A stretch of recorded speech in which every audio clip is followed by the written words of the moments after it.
سال ہے 1915۔ پہلی جنگ عظیم جاری ہے۔ سلطنت عثمانیہ کی فوج کا ایک سپاہی فلسطین میں ڈیوٹی دے رہا ہے۔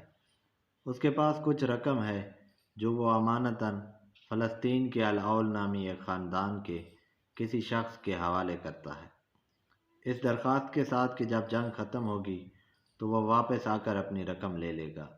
مگر فوجی کبھی پلٹ کر نہیں آیا، نہ جانے جنگ میں کام آ گیا یا بعد میں جہان فانی سے رخصت ہوا۔ الاول خاندان کے امانتدار شخص نے وہ رقم 106 برس تک لوہے کی ایک مضبوط تجوری میں سنبھال کر رکھی۔ رقم کی مالیت 30,000 امریکی ڈالر کے قریب بتائی گئی ہے۔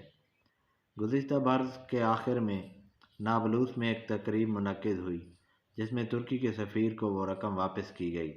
تصویر میں نظر آنے والے صاحب راغب حلمی الاول ہیں، جن کے دادا کے بھائی کے پاس یہ امانت رکھوائی گئی تھی۔ ان کے انتقال کے بعد یہ امانت راغب حلمی کے سپرد ہوئی تو انہوں نے بھی امانت کی پاسداری کا حق ادا کر دیا۔ جب وہ اس کی حفاظت کرتے کرتے تھک چکے تو فیصلہ کیا کہ رقم ترک حکومت کے حوالے کر دی جائے، کیونکہ اب رقم کے مالک کی واپسی کے امکانات تقریباً ختم ہو چکے ہیں۔